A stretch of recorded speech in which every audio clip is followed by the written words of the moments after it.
என்ன பண்ணுக்கிறீங்க? ஆமா. Hi friends, வணக்கங்க. எல்லாம் என்ன பண்ணிட்டு இருக்கிறீங்க? எல்லாம் எப்படி இருக்கிறீங்க?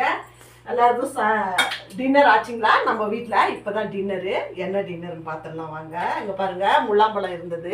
நைட்டில் தான் எல்லாம் சேர்ந்தா அப்படி ஒரே இடத்துல சாப்பிட்றோம் இல்லைங்களா, அதனால முள்ளாம்பழம் ஜூஸ் போட்டு வச்சாச்சு. இங்கே பாருங்க, ஆளுக்கு ஒரு ஆம்லேட் போட்டாச்சு. அதுக்கப்புறமா இங்கே பாருங்க, ரைஸ் வடித்து வச்சுருக்கேன். முள்ளங்கி சட்னி இருக்குது.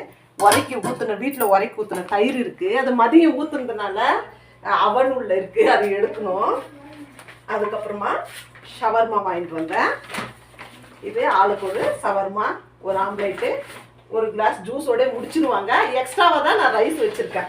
சரி, பசங்க பத்தலைன்னா என்ன பண்ணுவாங்க, தயிர் சட்னி இருக்குது, சாப்பிட்டுடுவாங்க நீட்டுன்னு. இதான் ஃப்ரெண்ட்ஸ், இங்கே பாருங்கள், இதுதான் டின்னரு. நீங்களும் வாங்க சாப்பிடுவீங்க. நீங்கள்லாம் என்ன சாப்பிட்டீங்கன்னு கமெண்ட் பண்ணுங்கள். அப்புறமா ஒரு சின்னதாக ஒரு டிப்ஸ் சொல்கிறேன். நம்ம அர்ஜென்ட்டுக்கு தயிர் போடுறோம். நைட்டுக்குள்ளே நமக்கு தயிர் வேணும், துவையில்லைன்னா அவன் இருந்ததுன்னா ஃப்ரீ ஹீட் பண்ணிவிட்டு தயிர் மிக்ஸ் பண்ணி அவன் உள்ள வச்சுடுங்க. நைட்டுக்குள்ளே துவஞ்சிரும். அது ஒரு சின்ன டிப்ஸு. செய்கிறவங்களுக்கு தெரிஞ்சிருக்கும், புதுசாக கற்றுக்கிறவங்களுக்கு இது நான் சொல்கிறேன். இதுதான் ஃப்ரெஷ் டின்னரு. நீங்களும் வாங்க சாப்பிடுவீங்க. இந்த வீடியோ உங்களுக்கு பிடிச்சிருக்குன்னு நினைக்கிறேன். நம்ம இன்னொரு வீடியோவில் பார்க்கலாம். பாய்ங்க.